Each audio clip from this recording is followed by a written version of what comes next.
Aspetta, aspetta, cara sposina, la mia vendetta già s'avvicina, già ti preme, già t'ha raggiunto, tutto in un punto, l'hai da scontar. Guida se giovi non raggeva il cavale, soli se tenere sappive lacrime, guida se giovi non raggeva il cavale, soli se tenere sappive lacrime, voglio prendere la mia felicità, voglio prendere la mia felicità, se nella trappola va nella sta, se nella trappola. Greetings, I'm Nick Ravelis, the Geisel Director of Education and Outreach for San Diego Opera. Welcome to the San Diego Opera Podcast. My guest today is John Del Carlo, bass, who's singing Don Pasquale. You're singing the title character. The title role, yes.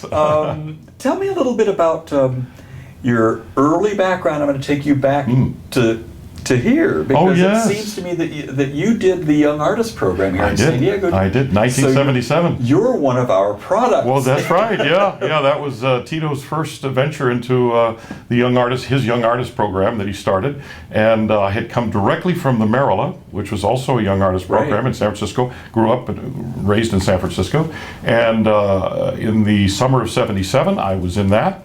Ended up sharing first place, and then came directly here in September of 77 to do Tito's, and then ended up winning that as well. You know what's interesting is that, just coincidentally, I didn't realize it was 1977, but I gave my first educational lecture for San Diego Opera. So you were here too? In 1977, yeah. Oh my God. Well, I was a professor at the University of San Diego at the time. It was my first year teaching. I see. Tito got hold of my name and said, would you lecture for the Verdi Festival? Yes, and which started that. That's right. That year. That's correct. Yes. So, oh my God, talk about old home week. Isn't that something? So you were here for? Oh my gosh, I was here before 77 for a couple of small roles, and then. I don't know the chronological order of the roles that I did, but I know after that I was engaged as a baritone for Silvio and Pagliacci with Diana Soviero. Oh yeah. And Bill Justice was in it. All these are names I'm just dredging up here. Then came The Love for Three Oranges. I don't know in what order. You were in that? Oh yes, I was Trufaldino with Calvin Simmons before before the accident. And then after that I did the a young artist thing that went out among for Butterfly. I sang Sharpless and then did the Bonds in the regular season here. Then we did Cenerentola. I was Dandini for Tito in that student thing in that song. So there's a lot of history. So you've been coming back for for a long time. Off every 2 or 3 years, and then when Ian came, every 2 or 3 years, whenever the roles fit me, I was asked. And, for gosh sake. It's been a while. Well, what I vividly remember was your comic turn in Italian Girl, which was such a fun production. Too. Yes, exactly. Such a fun production. Yeah, and then, since then, of course, I've been very, very aware of all of your appearances here. Last time you were here was in Peter Grimes. Yes. As the judge. Oh, the gosh. Judge. You're you caught me. I'm worse than you are. Okay, it'll come. He's the Beatle. No. Sort, but no, that's not quite right. I can't think of his name. But anyway, good to have you here. Now, thank you. You seem to be the go-to guy for basso buffo roles, for comic bass roles. Do you have any problem being sort of typecast in that way? You enjoy doing those roles? Yes, very much so. It all started way back in 1979, 1980. I was on Western Opera Theater doing that was San Francisco Opera. That for San Francisco Opera's touring group, as like Texas Opera Theater taught. And I was on tour with them, and I found out that Luciano Pavarotti wanted me to learn, because I didn't know it, the aria from Elisa d'Amore, Dulcamara's aria, and the duet with the tenor immediately following the aria. So I said, okay, I've never done it, I'll try it. And he was singing here in La Boheme. That's right. At that time. I think it was 1978, 79, somewhere in there. That'd be about right. Yeah, about right. And so he said, I said, okay, all right, I've never done this stuff before, but let me try.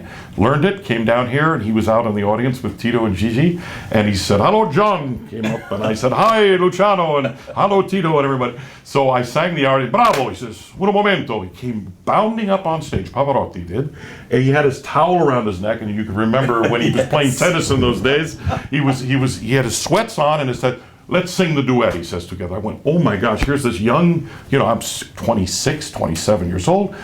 He's asking me to sing the duet with him, with Pavarotti, right. back in 1977, 78 or whatever. I said, okay, and so we kind of ad-libbed it. I did it, bravo, grazie, and he left, and that's it. I didn't know what it was for.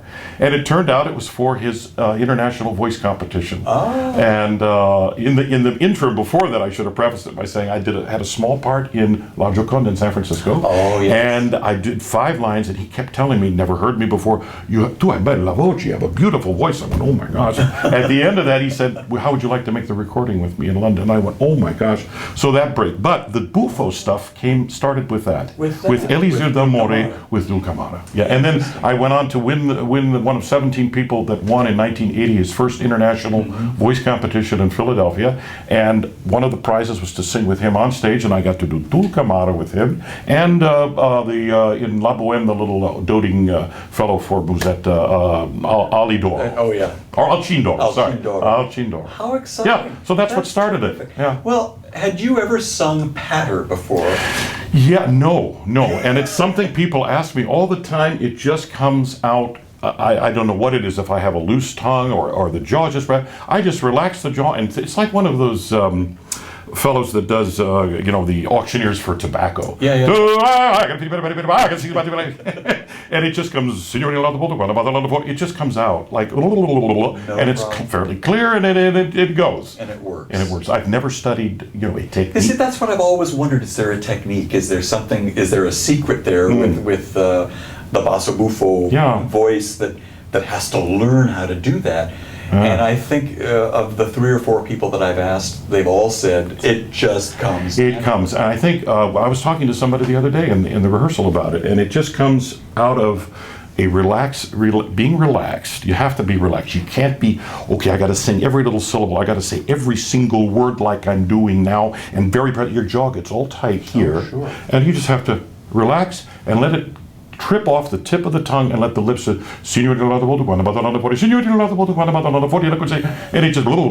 it just comes out. So that's the only technique I can tell you. It's such a wonderful effect that of course people kind of the composers love to throw in, and it's just part of your bag of tricks as a basso buffo, right? Yes, You've just got to have it. You've got to have that in many of these roles. Yes. Has it ever taken you to Gilbert and Sullivan? No, it has not. But people have said, "Why aren't you?" And it almost came to pass in San Francisco. Lotfi Mansouri was going to do the Mikado. Oh, you'd be great as Pooh-Bah, I believe it is, one of those roles, or some other role. A couple of times I came close, but then the production never happened. So you wouldn't have any problem doing it? No, not at all. Yes, it'd be fun. Wouldn't that be? It'd be great. To do it in English. Modern Major General, I don't know the Gilbert and Sullivan, but it would have been fun, yes. So, you've done Pasquale many times, and famously you did the HD broadcast with the Met. Anna Netrebko, Mariusz Kwiecień, and Matthew Polensani, who was your tenor 10 years ago, I understand, in this production.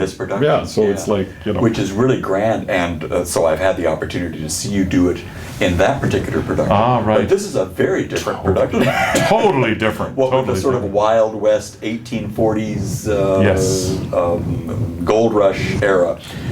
So you enjoying getting into this production? Very much so. It's so rehearsal? Nice. Yes. Every production, this is the 3rd production I've done. The one in Houston, and then I covered the Met, sang one, and then next the Met came a couple of years ago or a year and a half ago. Now this, everyone was different in the scope of the whole piece. And this is a lot of fun. It's busy, it's fun, it's charming, and the cast is great, the direction is great, the conductor's great, and we're just going to have a ball with it. And that's the way it should be. Yeah, absolutely. It is such great fun to live in that world for a while. And everybody knows it. I mean, our American audience will you guys all pick up on it because it's just, oh my gosh, that's from that movie, or this is from that, and and David. I've been saying Bonanza and Gunsmoke. There you go. Yeah, Kitty, and Warness. What's his name? Yeah. Exactly. Matt Dillon. I find what's really fascinating about this particular season is that we get the opportunity to see 2 opere buffe back to back. We've got Don Pasquale and then Barbiere coming up,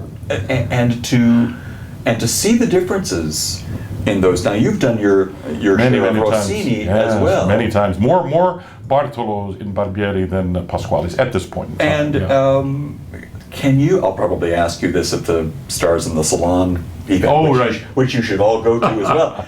in terms of singing those roles, a Bartolo as opposed to a Pasquale. Is there a huge difference in vocal technique or in the way that Rossini writes for the voice as opposed to Donizetti in Pasquale? Well, Donizetti, I would say, these two roles in particular, Donizetti for this role is a little bit more, other than the aria that I sang in the very beginning, is a little more legato. There's a little bit more of that there than Barber. Barber is really, really staccato, a lot of staccati notes, and it's a little bit different. Different texture. Yeah, well, and then with that aria too, Bartolo's aria is meant to be a sort of a takeoff on archaic form. Yeah. And it you know, it's meant to be a kind of scholastic academic aria in a sense. And I don't think anybody gets the joke except opera geeks who really study. Go, oh, that's sonata allegro form. That's totally against operatic practice. Right. But it's I would imagine vocally it's just plain harder. Oh, it's hard because it sometimes, most of the time now, the cut, there are two cuts in it. Most of the time the larger of the two cuts is open. And that's the way I've done it always at the Met, all the years since since I made my debut there in 93, but I don't think I sang it until 96. But actually I made my debut in Seattle with that role. It's always been open, that cut. And with that open cut, it makes it quite long, and lots and lots and lots of singing and lots of patterns. So by the time you get to the end of it, you're pretty tired. You don't have that kind of strenuous activity or challenge in Pasquale. No. The aria is pretty quick, and then the duet with the baritone with Jeff Matsey, it's relatively it's much. Yes, which is it's such a great. fun. Isn't that a great piece? And I do so hope that they encore Aspetta. We will. I know that's pretty traditional. We are going to. Good. Good. I love that because it's a showstopper. It is. It really is. People just love it. They eat it up. And there again comes this patter. Vedrai se giovane era capelli sorrisi teneri sul piedi like a giovane. And I really have to think, just let it go, John, because if I start thinking, like I said earlier, it gets caught. You know. Now you've got just one more thing, and it's more personal about your career. Yes. And I'm not going to say where you live, but you don't live in New York. No. Which I'm fascinated by, because a lot of your career is based in New York or it's based in Europe. That's right. But you kind of live on the outskirts, and I think that's fascinating. This is not a problem to get to an airport quickly and to be able to travel where you need to travel. That's right. Yes, way back when I was young, I had so much advice from people in the, maybe not in the business itself, but a couple of people on the outside that were observing my young career. And I got married when I was 24, and they said, first of all, they said, don't get married. Oh yeah, and then first don't have kids. Don't have kids and don't get married. I said, well, I can't. I'm already going to give up a lot on this. I'm not going to do that. So I got married at 24, and we didn't have our daughter until 30. We were both 30. We were both the same age. So anyway, through that, after I got married, you got to move to New York. Got to move to New York, otherwise you have no career. And I went, oh my God, I don't want to live in New York.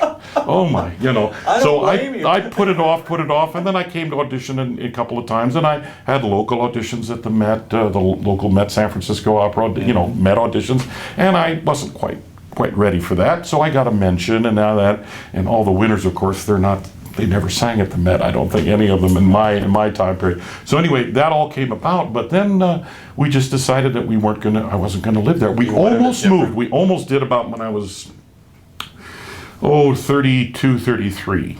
And then along came an offer to go to Germany to sing Wotan. Could you believe it? Oh my God. Yeah. Really? And I did it. Marek Janowski, came to me, asked me, have you ever sung Wotan? And I'm about 34, 35, maybe somewhere in there. I said, no. I'd already done the comedy stuff, so I said, no.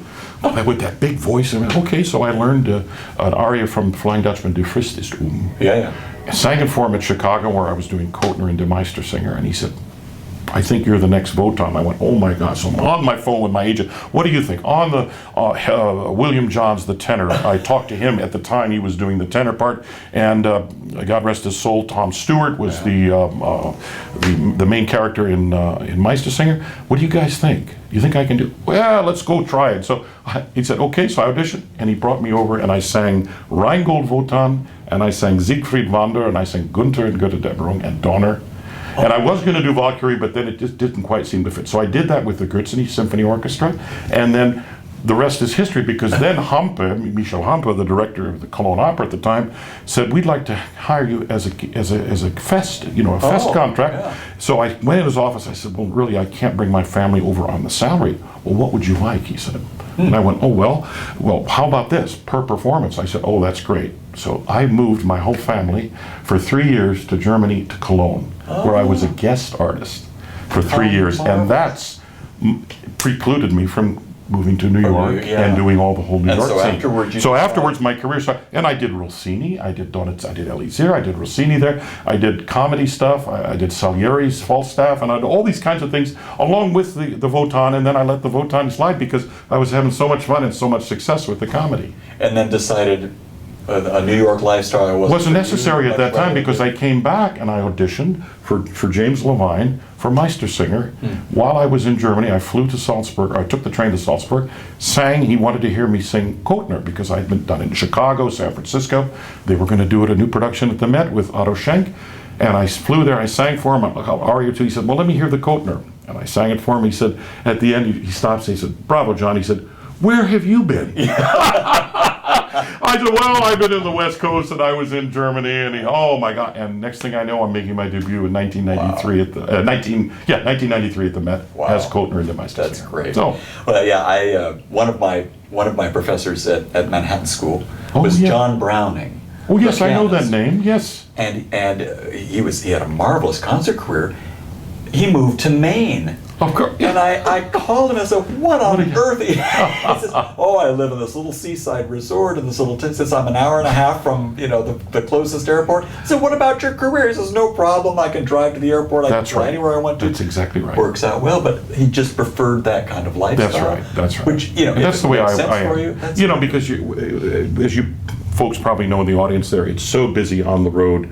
You're in major cities a lot of the times, and there's all this noise and everything. And when you're away from it, you want to relax and you want to go home and you be quiet. Not dirty air. What it's like in a big city. Yeah. I want to get away from that. So that's the way I've been all my life. Well, I'm so glad that you've come from the country to join us here in San Diego so welcome. Thank for you. a couple of weeks. Absolutely. And sing Pasquale. Absolutely. So Thank you, Nick. And I'm sure everybody's going to enjoy this immensely. It's a fun production. Thanks a lot. Thank you.